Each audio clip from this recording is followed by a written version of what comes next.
GMO.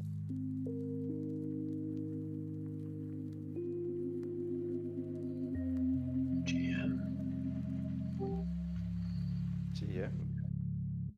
There's a wild Adam. GM.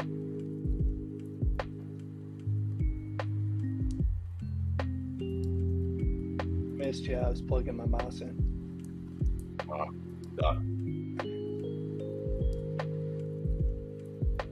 GM.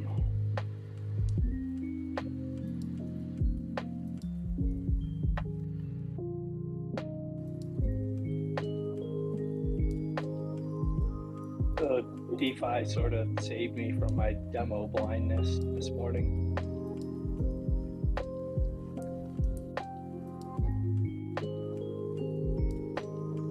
We got Gomez here. Yo, Gomez, did you see the post just a few minutes ago in Engineering Public, the engineering demos thread? I did, yep. Cool. And that's You able to do that? Yeah. Awesome. I might go first while Stacked queue. yeah, so someone chat to stack queue. I might demo on behalf. He's a little afraid of doxing himself or presenting himself.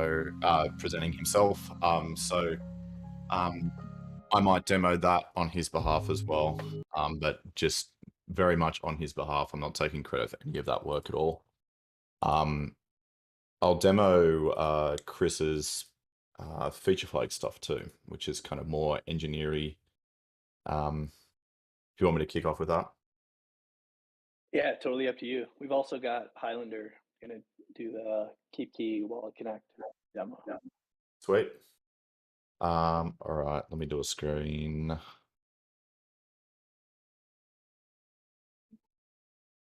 Alrighty.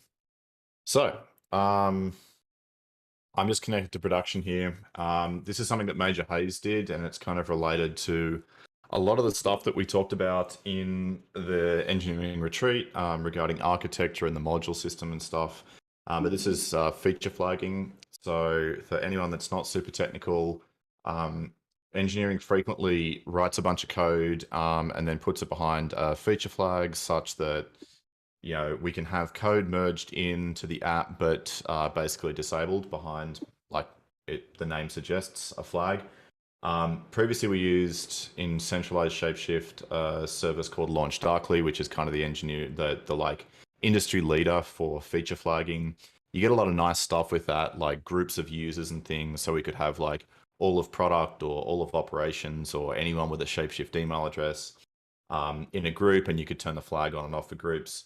having said we don't have authentication anymore, and we don't have a centralized service where we could even, put a list of addresses, like wallet addresses, into a flagging service. So we need something that works on a one-off basis. And we don't want to rely on a centralized entity as well, right? We don't want to be sending wallet addresses to launch darkly in order to be able to turn things on and off. So we needed to kind of hand roll our own feature flag service. So that's what we've done. We needed it to be, now obviously this is not secret. Anyone can find this in the code. There's nothing in there that, it's all open source. Anyone can find it. But we just didn't want a button kind of in the app somewhere where regular users can find this, because the rule pretty much is with users, if you give them a button, they're going to click it, and then they're going to get themselves into a broken state. So we put it behind but anyone that's watching engineering demos is either interested or going to find this or knows about it anyway. So it's Alt-Shift-F on Macs, that's Option-Shift-F. So if you just hit that keyboard shortcut, it takes you to this feature flags menu, where it kind of relies on the environment variables, but then it sets something in the user preferences in the state of the client, which kind of gets persisted. So at the moment, to kind of demonstrate this, I'll switch over to a native wallet that has both like Bitcoin and ETH in it, like multiple stuff. Try this again.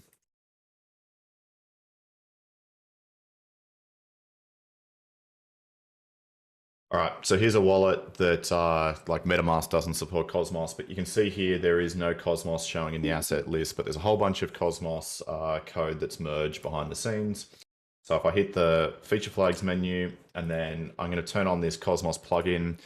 So this is kind of what we talked about at the retreat, about having this kind of module or plugin system where the base of the application can understand certain things that plugins can provide. And so one of the things that Major Hayes did, I think it was just on Monday before he's gone on vacation, was plugins are able to register chain adapters now, which is a pretty cool idea. So we can have an entire chain behind a flag, and the app's not aware of it. So the problem we had was we merged all this Cosmos stuff, and even though like the UI wasn't there, all of the chain adapters were kind of coming in together. So you would see a Cosmos balance on a native wallet, even if the flag was off. But now if we turn on this Cosmos flag here and then hit apply, it kind of restarts the app.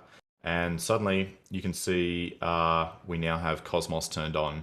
So we're able to go to this Cosmos asset page. I don't have a balance here at all, but we can do stuff like see the receive address and things like that. Now we can even go back to that feature flag menu, and we can turn on the Cosmos investor thing and hit apply. And the warning there is very pertinent. They're experimental and in active development. They may be incomplete and or non-functional. So if you go turning these things on, don't come and complain that things don't work, because they're here for a reason. But if we go here, and then we might even get ourselves into a broken state. Let's see. Yep, looks like that bit is broken indeed. So Adam, you appreciate that with engineering demos. But the intent there is that when Cosmos shows up with that flag on, that like the staking stuff will appear here as well. So this code is actually this asset page is actually entirely isolated from all the other pages. So like you can handle sending and receiving differently and things like that. So that's pretty cool. But yeah, basically, like where's the value come from here? It means that we can merge stuff like the transaction history page or gem, or the Cosmos stuff's been merged for a long time, but it's just feature flagged off.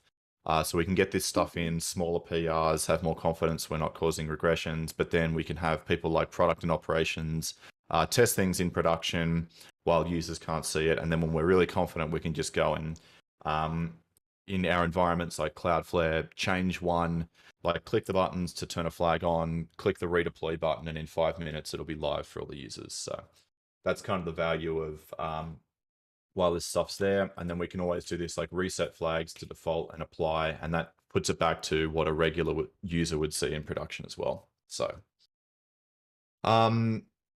that's pretty much it. Any questions around this one?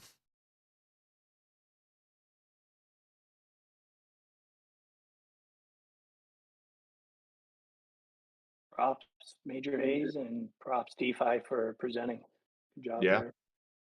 Awesome. Definitely very big for us to be able to continuously integrate and develop and switch things on and off.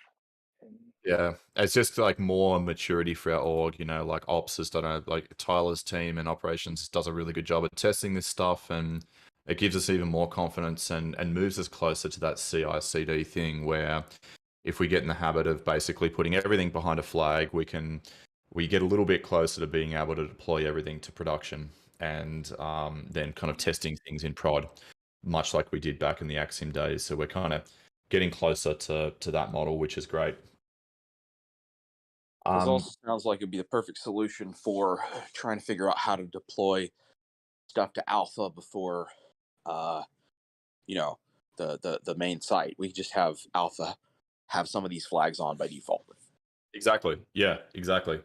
And then once we're confident a feature is like live and stable and, you know, it's not going away, we can just go and kill the flags. So that is that. If there's no other questions about this, I do want to also demo something that on behalf of Stacked Q, he just DM'd me saying to go ahead. So again, I'm not taking any credit for this stuff, just showing it. But this is the transaction history export stuff. So these are our, and anyone's able to do this as well. If you want to see features in development, you can look at the web PRs, and we have these preview environments, so the Fleek build. So I'm going to just open this one up.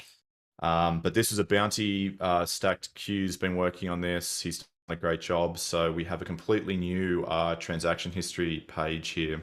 I would show you with, like I said, a native wallet with Bitcoin and stuff, but I'm not going to, I don't have the wallet imported here, and I'm not going to show a seed live.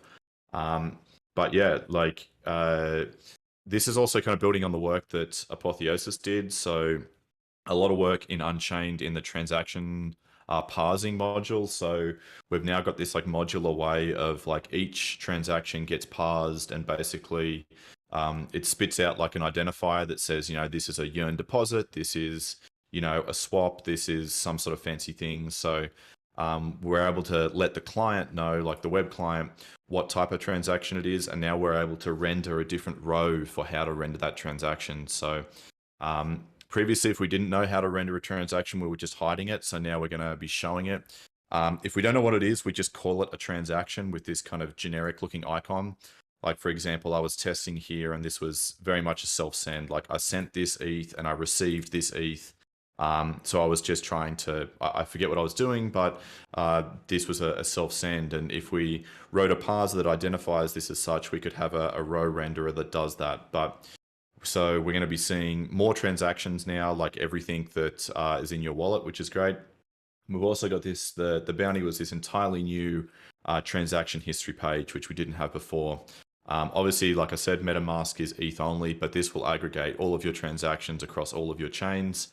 So you can see sends, receive, you can see some of these transactions that we don't understand, but this should also understand like yearn deposits and things like that. And, you know, all of these rows are expandable that show the transaction ID, like the address that it's sent to, you know, a link out to the thing on chain as well.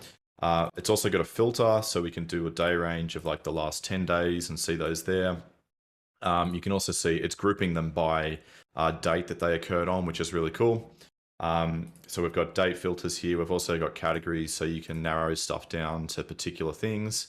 And then you can also like just straight up search as well. Pretty clever search. If I just want to see my USDC or my Fox transactions or like my ETH transactions, we can do that.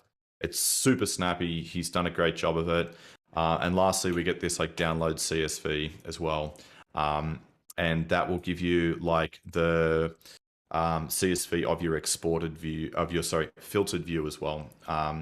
This is getting super close. Ops and product have been testing this, and I think we're pretty much just waiting for like the last kind of okay from product and ops, and this will almost certainly make it into Thursday's release. So just wanted to demo that on Stacked Q's behalf, but again, not taking any of the credit for this work. Done a brilliant job of implementing, and product did a great job with the spec and everything, and working back and forth. So big thanks to product and Stacked Q for this feature. Hey, this is totally awesome. You don't have an example of what a 0x trade looks like, do you? I don't. I may have one here. That's a transaction from. That looks like a self-send also. Yeah. This one here is a receive. Can you do it? Do you have enough gas? Could you do a quick 0x trade? And let's see. Sure. What are we buying? Fox, of course. We're buying more Fox? Mish. Always buying Fox. Wait, can we buy Mish? Is that on CoinGecko? No, it's not. It's on Uniswap. This sounds like the perfect test case for our token import functionality when that happens. Yeah. Yes. You know the address. Too bad you guys aren't on Avalanche. You could buy some tick. Well, in a couple hours at least. You could buy some tick. Some tick? Elastic. Oh. Oh. Yeah, it's launching today. Someone's spruiking their coin, are they? Just shilling a little bit. All right. Cool. We can buy some Fox. So let's have a look what a swap looks like.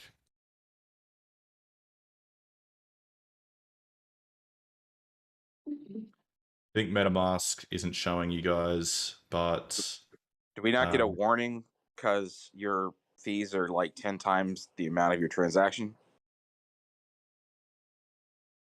Oh, look. Blake doesn't like full page refreshes. Let's try that again. What are the fees now? They may be low. Let's see.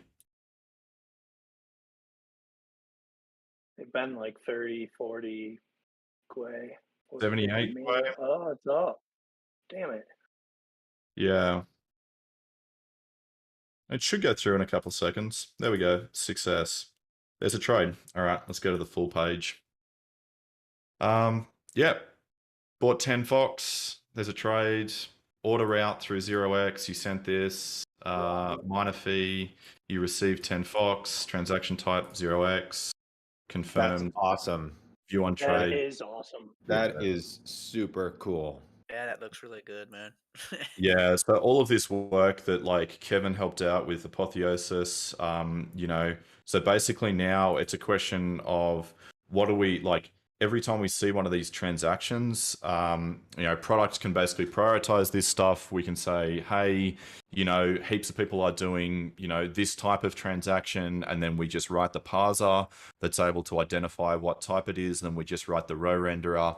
So like totally modular and pluggable, and we can just bounty that out, and like really, really rich transaction parsing and displaying. So on that note, we are starting a list of like the different types of transactions that are just kind of showing as transaction right now. Do you want us to break those up, or should we try to like batch them together? Definitely break them up just so it's Okay. smaller stuff. So like one parser, one row renderer, and that's it. Sounds good. Yeah, and just tag Apotheosis, put the needs engineering, we'll get that bountied, and then that's pretty much it. So Cool. Thanks.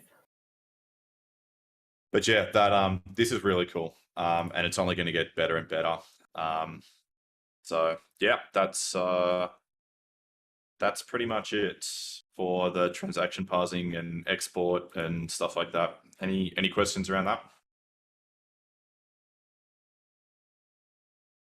The CSV download, is that It works. working? Let me stop sharing so I don't like dox whatever's on my desktop, but I'll download a transaction history and open that up for you. So I'm just curious, like with heavy accounts, like I could see a possible need to do this asynchronously, like claim ticket type thing, and not just block on download all the history. Maybe we already have a workaround. There's no need to block, it's all in memory. like every transaction's in the client already. So let's just stick this on my What desktop. about so we're still like we eagerly fetch everything. If there's pages, we just page through it until we have everything in the background. Yeah, exactly. That's the only way we can get a balance chart at the moment is Yep. like we go from right to left. So Theobald and I worked on that at the retreat, and he's got all the logic for the like RESTful TX endpoint. So we basically just keep paginating until we don't get a cursor, and then we also subscribe to the WebSocket. So yeah, your full transaction history is going to be in memory. But yeah, you can see here, there's the thing. So this conforms to what we had on beta as well. So just gets us closer to where we were originally. Fiat prices aren't included just because, as well, like realistically back in the day, things were much more primitive. You know, people were just buying assets and swapping assets. Now that we've got all these like LP tokens and like you know, like TFOX and things like that, getting market data for that stuff at a particular point in time is notoriously difficult. Like that's a whole feature in and of itself. So we're just kind of showing the balance of the underlying there at the moment. But yeah, there's the full TX export showing. Cool. So it's going to be a question of a huge account running out of memory or local storage space. That's kind of like a feature engineering's problem, how we deal with that. It's like Yeah, you want a balance agree. chart that goes back in time. Maybe we can do something like we only fetch back to like what the balance chart requested. But if you want it the all or you want the full export, then maybe we could do it like request those transactions on export and batch that up, or you know, we can optimize that down the track. Yep, agreed. But yeah, huge thanks to Major Hayes and StackQ for those features, and where this transaction history stuff will probably get merged today and be out tomorrow in production. Awesome. Great to see. And thank you again for substitute presenting. Good deal. Not a problem. Do we want to go to Gomes next or Highlander?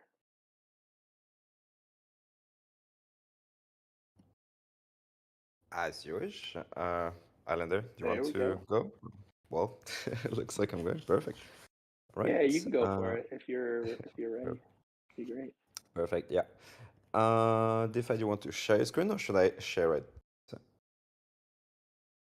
Go ahead and My share yours. screen is- Cool, cool. Bunch of foxes here. Here we go. All right. Don't dox yourself. No, I got spoilers here. That's not what you should see. All right. So, yeah, first of all, let's start from feature flag.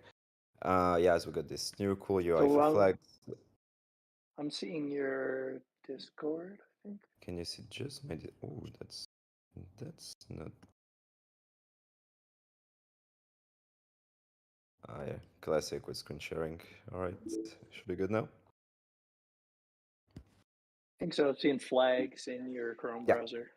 Perfect. So in that case, it means that I did not give any spoilers. Perfect. Yeah. So to iterate on that really cool flags UI. So we have a new flag here called a gem ramp. So let's activate that right now. Before I enable it, you should also notice like I'm on MetaMask right now. I'll show it under wallet later on what that looks like, but yeah. So on MetaMask, this is what this looks like. Yeah, UI is always a little bit fiddly, like when you apply feature flags. So yeah, now it works. Yeah, so you can notice here that we have a new button, buy sell crypto. It supports currently Gem. We have the button for on Juno with coming soon, which is yeah coming soon. And so yeah, here you can select an asset to buy or to sell. So let's imagine I would want to buy some assets. Here we get basically a list, let's say create a list of all the assets that Gem supports, which is an intersection of the assets that we do support. So like all the native assets, like Doge and these kind of things that we do not have natively. Obviously, it's not there because we don't want users to be able to buy an asset that would not be reflected in the UI. But all of these, like these are ERC20s, RC20s. Bitcoin is obviously not supported with MetaMask. You got native Ethereum there. And yeah, so you can basically pick any of these, choose to buy. Since I got some ENS connected here, I got actually my ENS address displayed. I have the possibility also to copy it, which will copy to the clipboard my ENS address. If there was not an ENS address, I would copy the actual Ethereum address. And so from there, if you could continue, it will be routed to a gem. And from there, you'll be able to, as a user, input anything you want. So like all the specifics, like minimum asset to buy and all that stuff will be handled by gem. Obviously, I'm not going to continue for obvious reasons here. But yeah, that's basically how it would work to buy some crypto. And in similar fashion, if I want to sell some crypto, yeah, as you can see here, I'm owning these different coins on some test account. So for instance, Ethereum, I have a certain amount there, like USDC, I have a little bit less, in fiat, Fox, I have a little bit less. And yeah, so here we can see it's decreasing. And this is also sorted like decreasingly. Here, obviously, we don't have Fox because we don't support Fox. But yeah, same idea, like we sort by decreasing fiat value. And we can see also like the value that's of the assets that we have in both crypto and fiat to, as a user, like to know what exactly I can sell. So let's say that I want to sell my USDC. Again, yeah, funds will be sent from this time. Again, test address. And if I click here, I'm routed to the sell crypto on gem ramp. And same thing, I can input some amount and not dox myself. Yeah, so that's for MetaMask. Oh, can I hear some noises here? Looking good, guys. Yeah. All right. Yeah. I want to show another thing also, is that you can use a Portis and KeepKey. I'm not going to dox my Portis, again, for obvious reasons, so you just have to trust me that it works, unless someone wants to take over with like some Portis test account. Oh yeah, I can definitely hear a lot of stuff going on in the background. One, I think you have a hot mic. Thanks. So here we go, 1, 2, 3, 4. You know my passwords, perfect.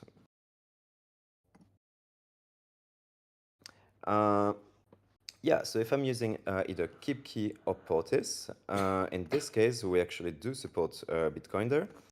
And in this case, like after one second or two, just to check for the support, you'll see that Bitcoin gets enabled. Then you also have the possibility to buy and sell your Bitcoin. It will be populated with your Segwit native address. You can verify it. Unfortunately, you can't see it on the screen, right? But I can see on my KeepKey that this verifies the actual account for the funds to be sent to. And on Portis, it also does the same, right? So on Portis, it would show a pop-up where you can verify the address. Same fashion here. If I click buy some BTC. If I click sell, well, I don't have BTC, but I can also sell the BTC. And yeah, that's pretty much it. So yeah, on Portis and KeepKey, again, we do support BTC. And on MetaMask, we support Ethereum and all the and like all wallets will support Ethereum and all the ERC20 tokens that have an intersection with Gem and with us. So I think that covers it, and don't think I forgot anything here. So, does anyone have any questions? No, but this is rad. Agreed. Actually, I wanted to ask, what would the process be if we were to add another provider of buy and sell crypto for fiat? Are we Right. set up? Yep. Yeah. So currently, I iterated from the logic from Bounty Hunter, and this again hot mic. Yeah. And the thing here is that I would say it's not not abstracted, but it's not abstracted in a way that you can just add, Juno, for instance, with just a few lines of code. So the next step here after release would be like a refactor also to make sure that everything is easy for new contributors. So like if I'm Juno and I want to come to us and say include the service, I should be able to with minimal effort. But as we speak, it's not so easy yet. Gotcha. So we've got like a refactor, create an abstraction task ahead of that. I'll create it. Yeah, there's definitely some refactoring to be done here. Yeah. Yep. Cool. Yeah. No complaints. This looks Yeah. awesome. I just gonna keep hammering home that like provider concept so that we have flexibility and can get the community and adding more integrations. It's awesome. Yeah, definitely. I think that's the route we want to go. I think for basically all features that we have, right? For anyone to just come and be able to add their own chain provider, whatever, to the application. Mm-hmm. Yep. Exactly. So Great job. This looks awesome. This looks thank you. better than what we've had across multiple providers in the past, I think. Have you gone all the way through with a purchase? Not Or yet. you have That's to the next step. KYC and all that fun stuff? Yeah. God, which one's that? The list is so long, I can't find which one to mute. Yeah. There we go. But yeah, no. I was hoping for operations to be able to do some further testing, like the flow all the way through, and like with all the assets as well. Since this is quite a lengthy and costly process to do, like on my own. But yeah. Next person with a hot mic is just getting a server ban, by the way. Yeah. That one just did. Yeah. Thank you. Thank you. Awesome. Any other questions for No questions. I just want to say that, like, realize the poignancy of this, that we're a DAO, completely open source, like the front end's decentralized. We're still able to give users the option to purchase stuff, KYCing with a third party, but not with us. This is another reason that, like, the DAO and the openness of a system like this works. Users are able to make the choice to KYC with a third party to use these ramps, but it's not an obligation of ours. So from their perspective, they're able to on and off ramp crypto using a decentralized open platform like this. I think this is super cool.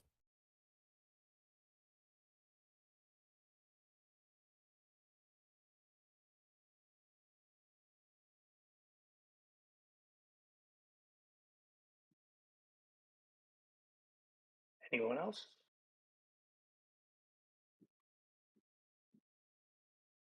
You won't get server banned for asking questions, I promise. Even if it's noisy in your background. Is GEMS international or is this for US only? I'm not sure how international it is, but there's quite a range of supported countries.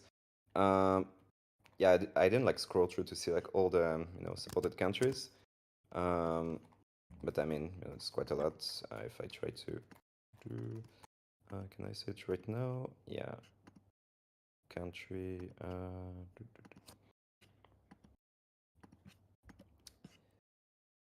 Just give me 1 second to check. I'll confirm. Yes, so for payment methods, there's like definitely a very, very exhaustive list of countries. Like, have some time to, it takes me some time to go through all of them. For selling, as far as I know, this is only, this is US only, probably for regulation purposes. Cool. Well, you shouldn't sell. You should just buy. That's the way to go. Yeah. Just hodl. Buy it and forget about it for a few years. And remember, you'll have a good day. It's a feature. Only hodls. Exactly. Cool. Well, thanks again. That was awesome, and keep up the great work. Yep. Thank you all for listening. Yeah. Since we got Highlander with a hot mic, maybe it's a perfect segue into his Keep Key demo. Cool. So I'm going to be talking through one and sharing on the other. I don't know if you need to mess with that bot, but GM, I'm Highlander. I've been working on Keep Key with Nick and Amatoj for the last few weeks. And today I'm going to demo Wallet Connect. So I've been focusing for a long time now, trying to get the ability to use Keep Key in more places. We have a couple features that we could only do in a native desktop wallet. One of these features we just got implemented is the service level API. So anytime that after you install this application, anytime you run your computer, there is an auto launch. This auto launch is going to run a service in the background that's going to let any kind of application communicate with the Keep Key. Before taking over this project and before getting on the Keep Key, we were only web USB based. So only applications that were in the web, and even then only if you were on Chrome and on very specific browsers could you ever even communicate with the Keep Key.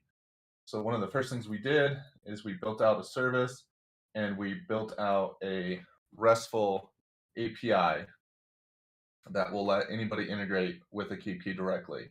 And this API is just post requests that run on your local host. So after building this out, anybody that in the future can integrate much easier with the Keep Key, but we still had the issue is how are you going to use this on more services already without them having to integrate this new API? So I'm going to demo today Wallet Connect. So Wallet Connect is one of the most popular services integrated into the Ethereum ecosystem. So there's thousands of apps out there that all support Wallet Connect. And the way it works is we'll go ahead and do a Wallet Connect, and then you get this connection URL. Come on over here, and we're going to paste this in. So after you paste it, you pair your apps. So applications can't just start talking to your wallet without you requesting it. And when you do pair an app, it will remember that, and you can go and view your paired apps in the future and get back to where you were. But go ahead and pair. See, it pulled in the address in my balance, and now my Keep Key is connected to Uniswap. So we'll go ahead and buy some Fox.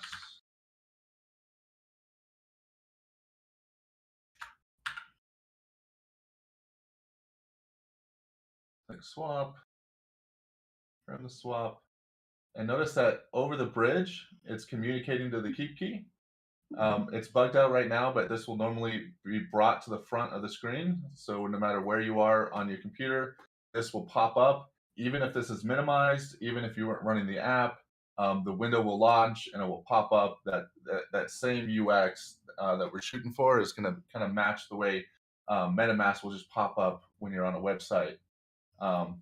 We can see our nonces and edit it. We can see our gas prices, our gas limit. If you wanted to view the entire transaction to verify things, you can do that, but we'll go ahead and sign. You can't see it right now, but on my Keep Key, it's going to walk me through this transaction. clicking through the transaction now. And it built, signed, broadcast, and now on Uniswap, you can see that we can view the transaction on Explorer. And here's the pending transaction of me purchasing some Fox with my Keep Key. And this was a long time coming. I've always been a big Uniswap user, and for the longest time, I was looking into building our own browser extension or some other kind of APIs, but Wallet Connect just turned out to be a very easy way for us to get this done.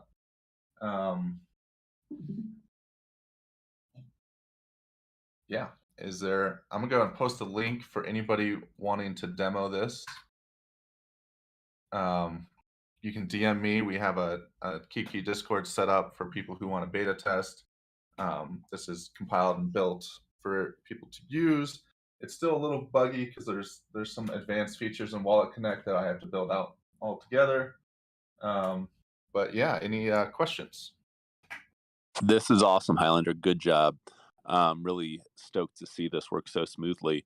I guess the obvious question is how much of this work can be replicated or copied for our other wallets, and just getting all of our supported wallets connected to Wallet Connect. Yeah, so the UX of this being brought to the front and being persistent on your operating system, we can't do from a website, but any website, a lot of this code can go into the other website, into app.shapeshift.com, where you compare and go through. Yeah, there's no reason a lot of this code can't get ported over to the actual website, for sure. Very exciting. Thank you, Highlander.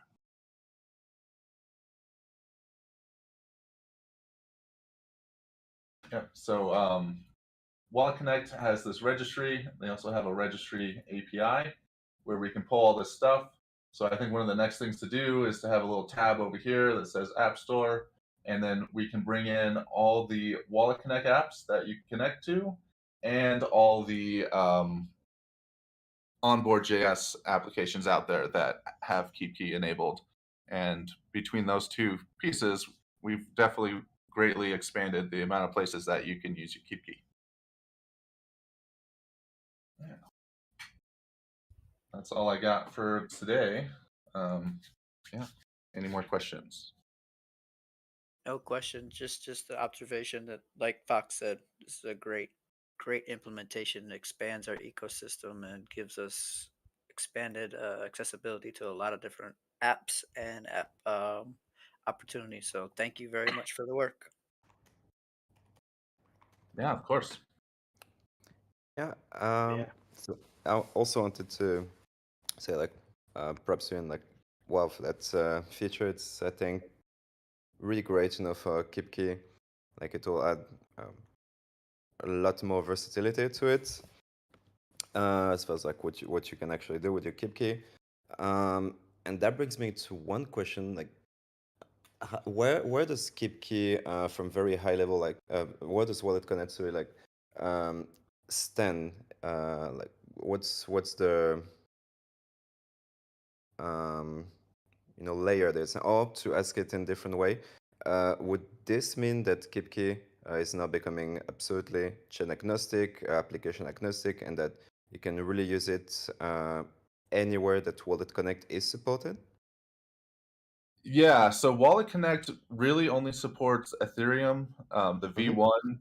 It does support other EVMs that match Ethereum exactly, so Polygon and some of those other EVM chains. There is a V2 Wallet Connect, which is trying to be multi-chain, but as far as I'm aware, I haven't found a single website or service that has implemented V2 Wallet Connect, and they aren't reverse compatible. So I actually did all this work and I started on the V2 and I couldn't use it anywhere. Like, you can't connect to a V1 from a V2 implementation. So as far as I'm aware, I think Wallet Connect V2 is kind of being poorly managed and not really done correctly. So anybody that wants to do a multi-chain implementation, they're going to want to build on the REST API for Kiki directly. And this is going to allow you to do all the chains, sign on multiple chains. Mm-hmm. And this API, it looks big now, but this is actually only like, we're going to expand this API all the way out to every functionality that the Keep Key can do. So this API is going to get a lot bigger. It's going to get these responses are all typed out, so people wanting to integrate with us it really just documents how to talk directly with the Keep Key.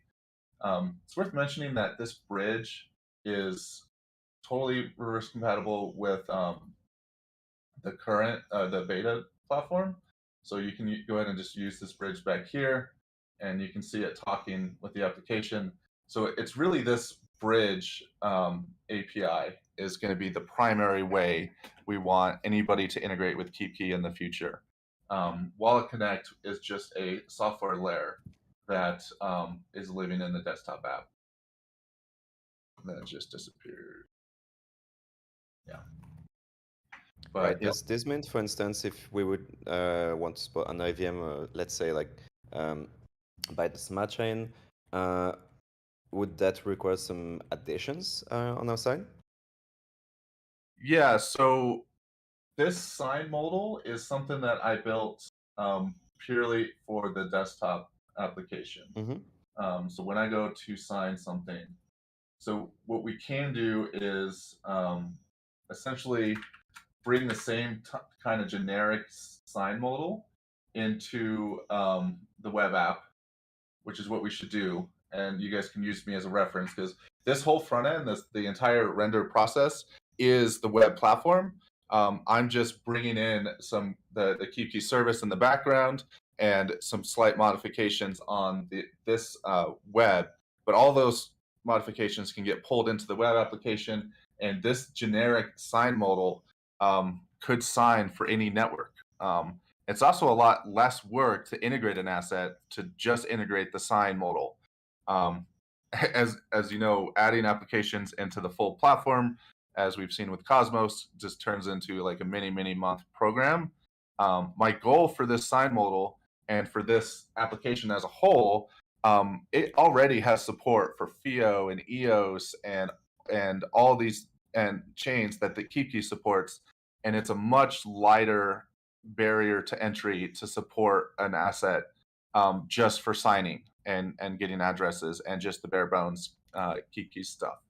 So our goal is, as we add new assets to the platform as a whole, the first place that it can go is into the Keep Key firmware, and then it can go into HD Wallet and get a native wallet. And then once it's in HD Wallet, it's essentially just a couple UI pieces on this sign modal that will allow anybody to integrate with our SDK, and we can start getting lots of blockchains on different applications throughout the ecosystem without having to do a full system level integration on app.shapeshift.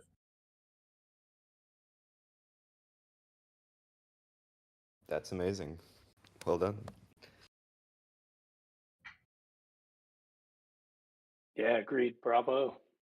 And super glad Keep Key has landed in solid hands. And it seems like Keep Key's moving along better than ever, similarly to the ShapeShift platform. Really, really exciting stuff today. The quality here and the code that's behind the scenes is really, really coming together nicely. And I think it's going to pay dividends down the roads here. So get your success tokens because we're going to win. I think that wraps us up. Or wait, I should ask Nerd Hair what he's got for us. No, actually nothing today. Sorry. He's lying. Awesome. Well, thank you everyone for coming. Special thanks to our presenters and to our engineers that were unable to present. Really did a great job, and great job filling in for them DeFi. Thanks everyone. We'll see you in 2 weeks for the next demo, I believe. Thanks, Freedom Gang. Thanks, everyone else. Highlander, Gomes, Stacked Q, Major Hayes, GM. GM, great job, everyone. Yeah, super cool to see all this stuff. Good job. Yay, woohoo!